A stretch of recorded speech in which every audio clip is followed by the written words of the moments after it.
무슨 날이죠? 한글날입니다. 10월 9일. 전 세계에 지금 문자 언어가 7,000개가 있습니다. 지금 언어가 한두 개가 아니라 그렇게 많아요. 근데 그 많은 7,000개 중에서 그 언어에 대해서 제정된 그 날을 기억을 하고 기념일로 지키는 유일한 문자가 있는데 그 문자가 한글입니다. 나머지 문자들은 이런 기념일을 지킬 수가 없어요. 두 가지 이유 때문에 그렇습니다. 첫째는 그 문자를 누가 어떻게 제정했는지를 모릅니다. 그다음에 두 번째는 그 문자를 제정했을 그 당시의 취지나 목적을 알 수가 없습니다. 근데 유일하게 우리 한글이라고 하는 이 문자는 1446년 세종 28년 음력 9월 그때 반포된 것이 훈민정읍, 그것이 반포가 됩니다. 훈민정음은 말 그대로 백성들의 훈민, 가르칠 수 있는 정, 바를 정의 소리음 해서 28자의 모음과 자음의 낱말을 그때 발표합니다. 그 훈민정음을 반포하면서 거기에다가 목적을 쭉 그렇게 썼습니다. 그 당시 우리가 소리가 있었는데 그 소리를 문자화했을 때는 한문이나 한자로 썼습니다. 그런데 이게 매치가 안 되는 거예요. 또 하나 일반 백성들이 그 어려운 한자와 한문을 배워서 익혀 쓰는 것이 너무 힘들었어요. 그래서 백성들이 쉽게 이 문자를 습득을 해서 그래서 생활 속에 편리하게 문자를 활용할 수 있도록 그 목적을 가지고 반포된 것이 훈민정음이고 그것이 바로 한글입니다. 그런데 이 한글이 역사 속에서 무엇을 만났는가? 한글이 성경을 만납니다. 인생 속에 성경을 만나면 인생이 복을 받습니다. 가정 속에 성경이 들어오면 가정에 살림의 역사가 일어나고요, 민족 속에 성경이 들어가면 민족이 살아납니다. 참 놀라운 하나님의 복이 성경 속에 담겨 있습니다. 그런데 이 성경이 무엇을 만났는가? 한글을 만난 거예요. 그러면 성경을 만난 한글이 복을 받을까요? 안 받을까요? 복 받아요. 그래서 지금 전 세계적으로 이 한글 배우기 위한 열풍이 전 세계적으로 바람처럼 일어나는 이유가 바로 그겁니다. 에릭 슈밋이라고 해서 구글 회장을 지내셨던 분이죠. 그분이 한글에 대해서 이런 극찬을 했어요. 외국인이 한 극찬입니다. 같이 한번 보실까요? 대한민국이 전 세계 디지털 국가의 리더가 된 것은, 디지털 국가, 디지털 그 IT잖아요. 이 IT 산업의 리더 국가가 된 것은 한글 때문이다. 그러면서 이 한글은 읽기도 쉽고 배우기도 편하다. 왜냐하면 이게 28글자 낱말을 통해서 조합하면 글씨가 되고 그것이 바로 읽을 수 있잖아요. 그래서 읽기도 쉽고 배우기도 편하다. 그러면서 하는 말이 특별히 컴퓨터 시대에 타이핑하기가 아주 편리한 문자가 한글이다. 기독교가 우리 대한민국에 들어와서 여러 가지 많은 영향력을 미쳤어요. 그 중에서 가장 크게 영향력을 미친 것이 세 가지입니다. 첫째, 여성 해방. 그래서 교회마다 여자분들이 많은 거예요. 여성들에게 어떤 당당함과 이 사회인으로서의 인격을 가지고 당당하게 세상 앞에 끌어내 준 것이 교회이고 기독교입니다. 그 다음에 두 번째로 의료 사업을 통해서 병든 환자들을 치유해 준 것. 그리고 세 번째가 한글을 통한 성경 보급. 그래서 전체 국민들이 모두가 다 한글을 가르칠 수 있도록, 그것이 기독교가 이 땅에 베풀어 주신 너무 귀한 영향력이고 축복이에요. 제가 이제 미국에 가서 이렇게 보면은요, 부러운 것 중 하나가 거지도 영어를 그렇게 잘해요. 그래서 이 은행을 가면은요, 그분들은 전부 다 체크를 씁니다. 수표를 써요. 그래서 이제 개인 체크에다가 밑에다가 사인을 하거든요. 그렇게 해서 이제 돈을 넣기도 하고 빼기도 하고 그래요. 그런데 한번 은행에 가서 이제 옆에 있는 분이, 미국 분이 체크를 가지고 이제 돈을 이렇게 넣으시려고 하는 것 같아요. 근데 옆에서 이렇게 보니까 호주머니에서 뭔가를 꺼내시더라고. 꺼내서 그걸 보고 이렇게 그려요. 그래서 뭘 그리나 싶었더니 자기 사인을 자기가 모르고 자기 사인을 종이에 누군가가 써준 것을 가지고 와서 그걸 놓고 그리는 거예요. 미국의 문맹률이 대한민국의 문맹률보다도 높습니다. 한글이 성경을 만나서 이제 전체 우리 대한민국 국민들의 문맹률이 0%예요. 앞으로 하나님께서 한글을 귀하게 쓰시기를 바라고, 한글을 통해서 전 세계에 성경이 보급되기를 바라고, 하나님이 그렇게 이민족 가운데 그런 역사가 임하기를 주의 이름으로 축원합니다. 오늘 말씀은요 36절 말씀에 그렇게 시작을 합니다. 이 말을 한 후, 여기 사도 바울이 지금 설교를 마쳤습니다. 그 설교의 내용이 17절에서 35절까지입니다. 장소는 밀레도라고 하는 항구입니다. 대상은 에베소 지역에서 온 영적 리더자들, 그들을 대상으로 해서 이제는 더 이상 헤어지면 볼 수 없다고 하는 그 고별 설교, 유언적인 내용의 설교를 바로 그들에게 사도 바울이 설교를 합니다. 지난주 말씀드린 것처럼 4가지의 내용이에요. 첫째로, 당신들의 정체성을 놓치지 말아라. 여러분, 저나 여러분이나 내가 누구인가라고 하는 이 정체성을 끝까지 붙잡고 천국까지 갈 수 있게 되기를 축복합니다. 그 다음에 두 번째로, 내가 떠난 이후에 이단들이 들어오게 될 터인데 그 이단들을 경계해라. 그리고 세 번째로 주신 말씀이 성경을 붙들어라. 그리고 네 번째로 주신 말씀이 베풀고 살아라. 그 4가지 유언적인 고별 설교를 합니다. 그 설교를 마친 다음에 그 다음에 이제는 서로 헤어져야 돼요. 그래서 이 에베소 지역에서 온 장로들하고 사도 바울이 서로 헤어지는 장면이에요.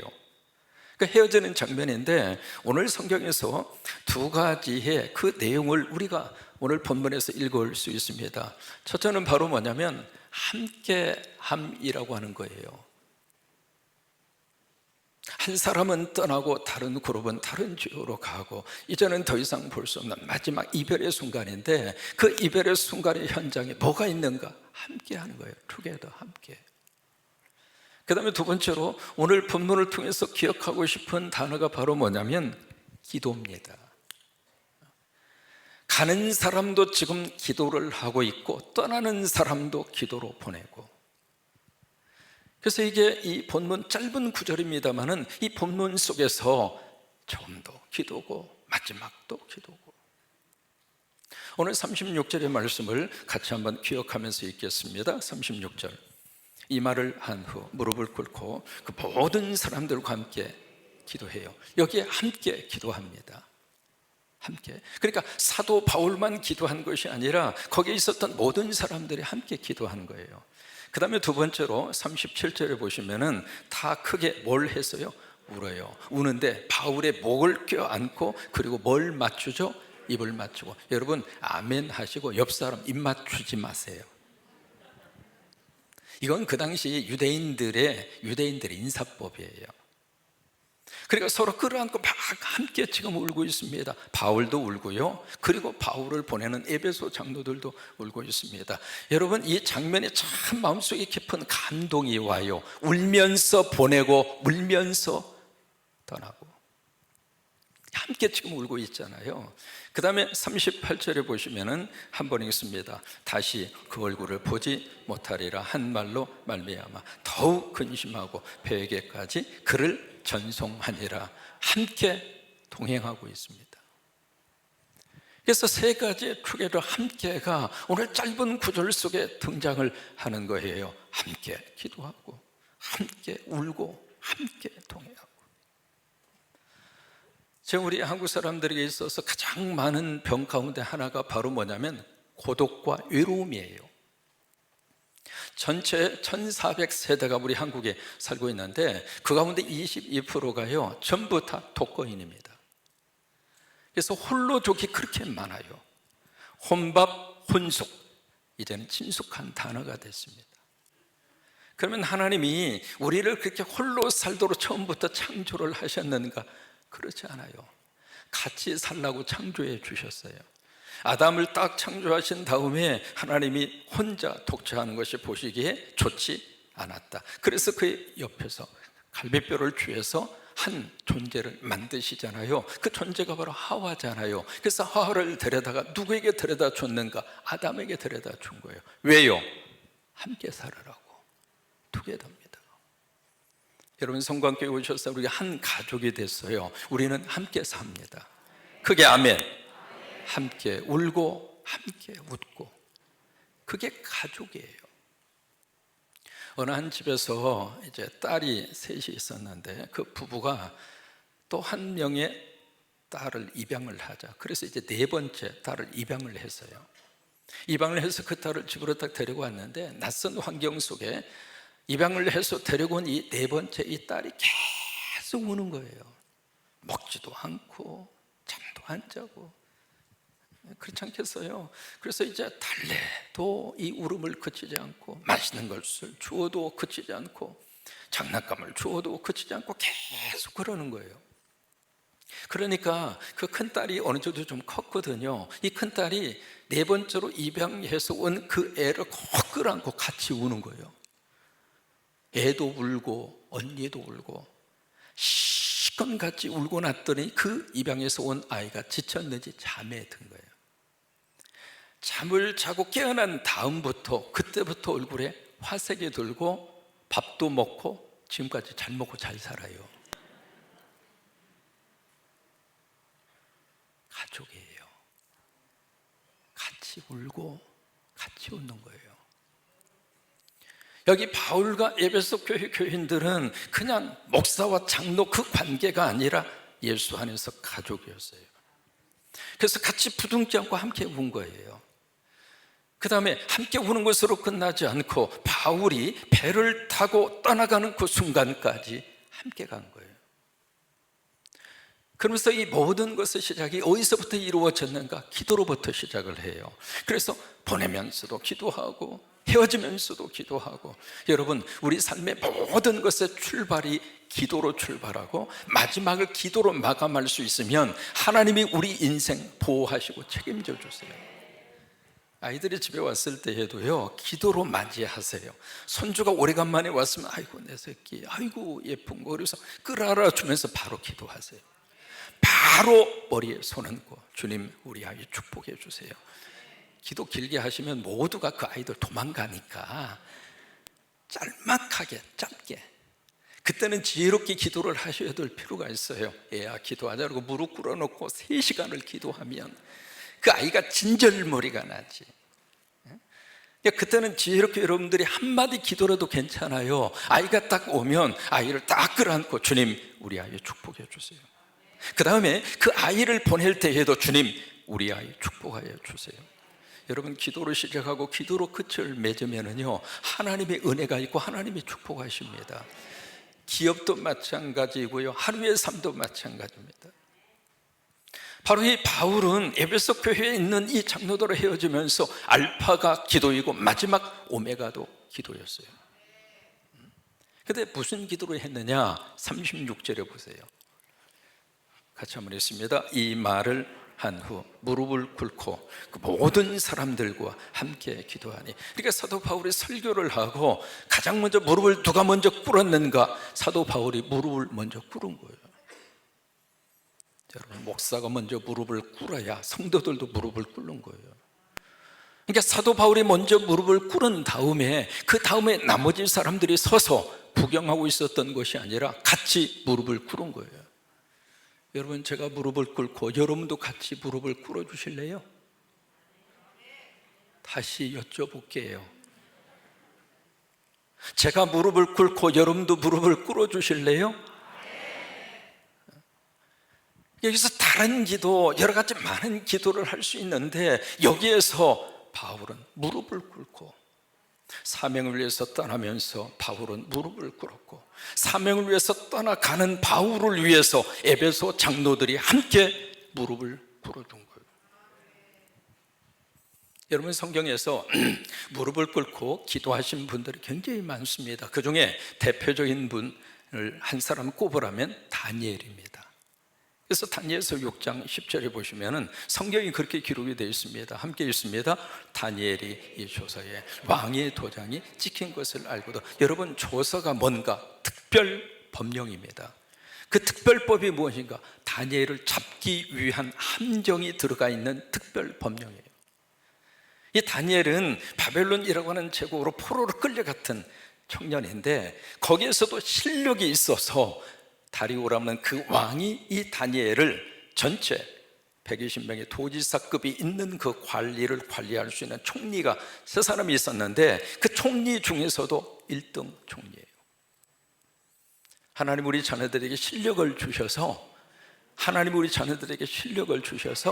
어떤 환경 속에서도 높여주시고, 어떤 속에서도 하나님이 들어주시고, 그게 다니엘입니다. 근데 다니엘이 너무 잘 나가니까 그 옆에 있었던 사람들이 시기가 있죠. 그래서 어떻게 해서든지 다니엘을 꺾으려고요, 막 털고 또 털고, 어떻게 해서든 뭐든지 꼬투리를 잡고 먼지가 있으려고 생각하고 그렇게 샅샅이 다니엘을 털었는데, 다니엘은 먼지 하나도 안 났어요. 앞으로 대한민국은요, 그런 지도자를 백성들이 원할 것입니다. 그래서 다니엘이 그 자리에서, 그러니까 딱 보니까 한 가지 걸고 넘어질 수 있는 것이 다니엘의 기도였어요. 그래서 특별 법령을 제정을 합니다. 앞으로 한 달 동안 왕 당신 외에 그 어떤 신이나 인간에게 절을 하거나 기도하는 자가 있으면 그를 구속해서 사자굴 속에다가 던져버립시다. 그래서 특별 법령이 그렇게 제정이 됐고, 다시 띄워줘 보세요. 그 법령, 그것이 바로 조서예요. 근데 그 조서에 왕이 사인을 했습니다. 법으로 효력이 발생이 된 거죠. 근데 그것을 알고 그 다음에 같이 한번 읽겠습니다. 자기 집에 돌아가서는 윗방에 올라가 예루살렘으로 향한 창문을 열고 전에 하던 대로 하루 3번씩 무릎을 꿇고 기도하며 그의 하나님께 감사하였더라. 다니엘의 3가지 기도입니다. 첫째, 골방 기도예요. 윗방이라고 그랬죠? 다니엘에게는 기도하는 공간이 있었어요. 질문합니다. 여러분의 기도처는 어디입니까? 어디에서 기도하십니까? 우리 크리스찬들에게 있어서 기도가 중단되는 것은 영적으로 호흡이 끊어진 거예요. 기도 없이 살려고 하는 사람은 마치 내가 호흡하지 않고 살 수 있다 착각하는 경우입니다.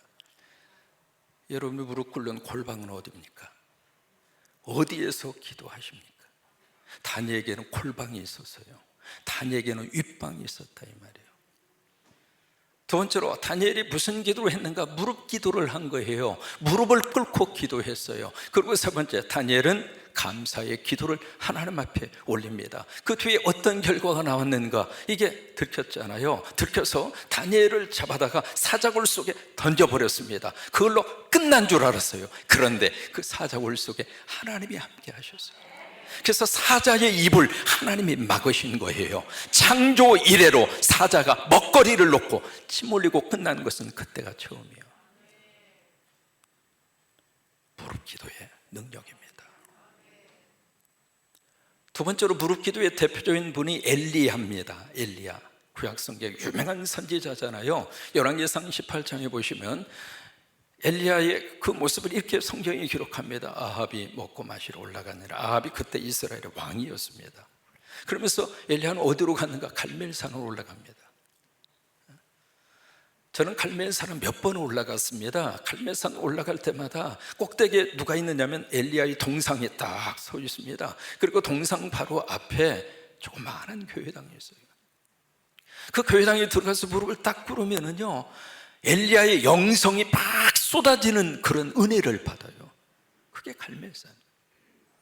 거기에 엘리야가 올라가서 그 다음에 땅에 어떻게 했죠? 꿇어 엎드립니다. 그리고 그의 얼굴을 어디에다가 집어넣었어요?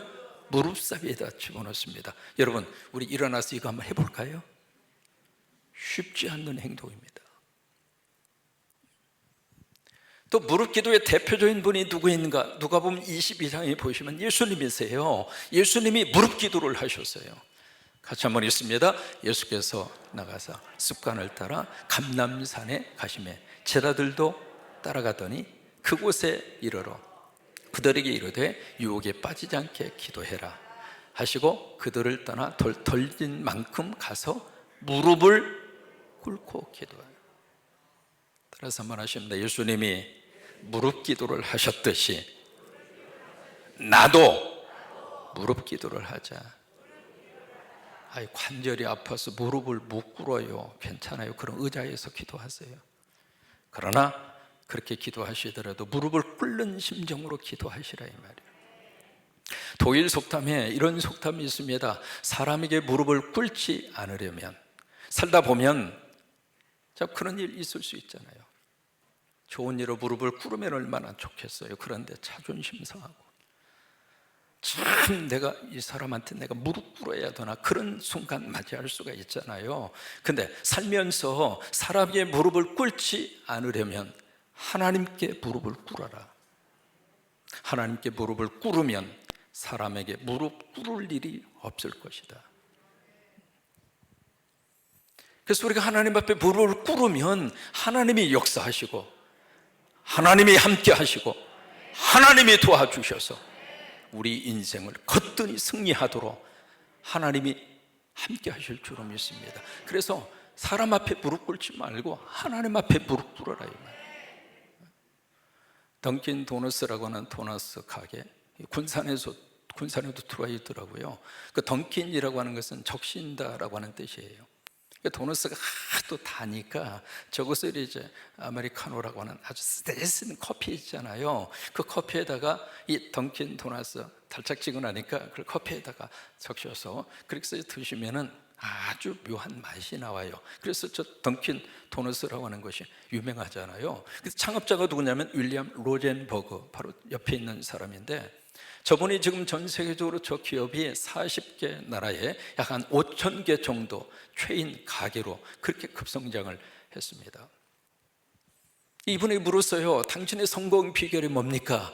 로젠버그가 한 말입니다. 뭐라고 이야기하느냐면, 나는 몹시 가난한 집에 환경에서 자라났습니다. 저는 제대로 된 교육 한 번도 받지를 못했습니다.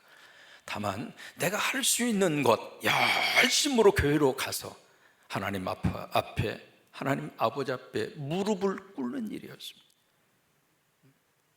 묻겠습니다. 무릎 꿇는데 돈 들어가요? 근데 왜 안 꿇어요?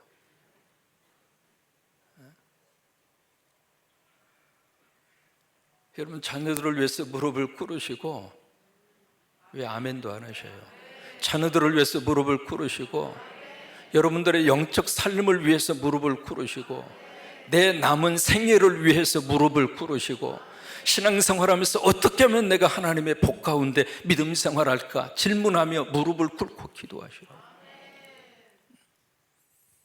그렇게 하나님 앞에 무릎을 꿇고 기도했는데 그 기도할 때마다 하나님이 아이디어를 주셔서 내 이 기업이 이만큼 성장할 수가 있었습니다. 내 성공 비결은 무릎 기도입니다. 미국의 달라스 침례교회를 목회하셨던 분이 크리스 웰 목사님이세요. 그분은 캘리포니아의 세들백 교회라고 하는 교회가 있습니다. 유명한 교회죠. 얼마 전에 은퇴를 하셨습니다만 닉 워런 목사님이라고요.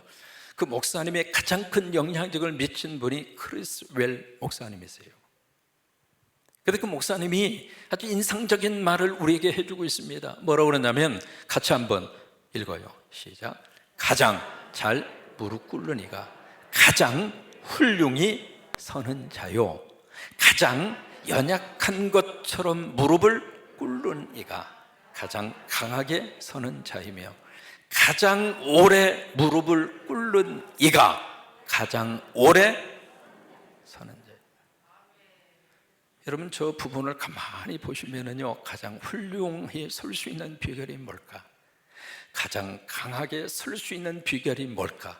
가장 오래 설 수 있는 비결이 무엇일까? 하나님 앞에 무릎을 꿇는 거예요. 그래서 그 다음에 기도에 대해서 이런 말을 크리스 웰 목사님이 계속해서 해주고 있습니다. 같이 한번 읽으셔요.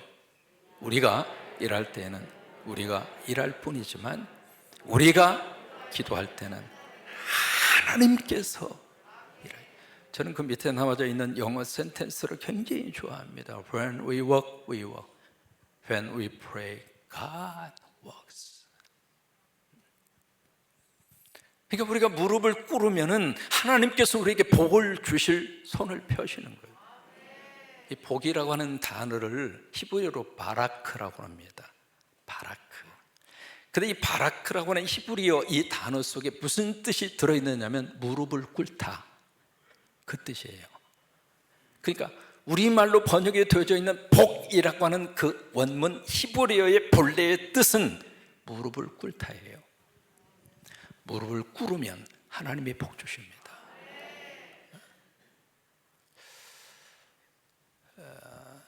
저는 대학병원의 소아과 병동에서 근무하시는 교수님의 간증입니다.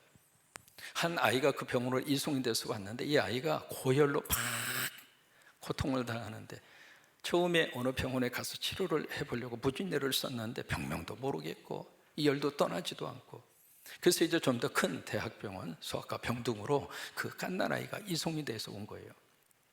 이 교수님도 이렇게 진찰을 해보니까 도저히 병명을 알 수가 없는 거예요. 가장 좋은 방법은 이제 개복을 해서 원인을 좀 찾아보면 좋겠는데 하도 어린 갓난아기 와서 그럴 수도 없고, 그래서 어떻게 할까 이제 고민하다가 쭉 추적을 해보니까 병명을 발견을 했어요. 간 농양이었습니다. 그래서 간에 염증이 너무 심하게 이렇게 생기는 바람에 그게 농양이 된 거예요. 그래서 이 아이의 열도 떠나지도 않고, 그래서 이제 무슨 방법으로 치료할까 봤더니 거기에 맞는 항생제가 있는 거예요. 근데 그 항생제는 이 아이가 처음으로 갔던 그 병원에서도 똑같은 항생제를 썼어요. 그러니까 똑같은 치료 방법으로 이 소아과 의사도 치료를 하는 거예요. 치료를 하는데 한 가지, 이 아이를 치료하기 전에 이 의사가 먼저 무릎 꿇고 치료하는 거예요. 그 아이가 누워있는 그곳에 이 의사가 무릎을 다 꿇고 그 항생제를 투여하기 전에 먼저 무릎부터 꿇는 거예요. 근데 그 모습을 엄마가 보잖아요. 그러니까 엄마도 그 아이를 위해서 같이 무릎을 꿇고 기도하는 거예요. 그렇게 해서 이제 그 아이를 치료를 하는데 세상에 2주 만에 이 아이가 깨끗이 나온 거예요. 그 소식을 전에 처음 입원했던 그 병원의 의사가 들은 거예요. 그래서 의사가 듣고 당신 나하고 다른 방법으로 치료를 했느냐고. 아니라고. 당신이 썼던 항생제 나도 똑같이 썼다고. 근데 어떻게 우리 병원에서는 치료를 못했는데 어떻게 당신 병원에 가서 2주 만에 그 아이가 이렇게 깨끗이 치유받을 수 있느냐고. 그랬더니 그 소아과 의사가 그 말을 하면 우리는 특별 마이신을 투여했다고. 에이? 특별 마이신이 뭔데? 그랬더니 그분이 이제 하는 말이 내가 특별히 쓰는 마이신 이름이 K 마이신이라고. 내가 이 K 마이신을 투여를 하는데 특별히 이 아이에게는 곱빼기로 내가 투여를 했다고. 그랬더니 이 아이가 이렇게 급속도로 치유를 받고 건강했다고. 그러니까 그 의사가 더 궁금하잖아요. 그럼 K 마이신이 뭐냐고. 이 K라고 하는 것은 뭐냐면 영어로 말하면 닐 다운이라고 하는 뜻입니다. 닐이라고 하는 것은 무릎이라고 하는 뜻이에요. 다운은 꿇는다 그 말이에요. K 마이신이 다른 것이 아니라 무릎 기도예요. 무릎으로 기도하면서 치료하니까 아이의 병도 속히 치유함 받더라 이 말이에요. 여러분, 우리 삶 속에 있어서 하나님이 주신 놀라운 축복의 역사가 바로 무릎 기도입니다. 무릎 기도를 통해서 날마다 승리하시기를 바라고, 무릎 기도를 통해서 마귀와 사탄을 이기시기를 바라고, 무릎 기도를 통해서 하나님의 놀라운 역사가 임하기를 바라고, 무릎 기도를 통해서 하나님의 기적을 맛보는 여러분 모두가 되시기를 주의 이름으로 축원합니다.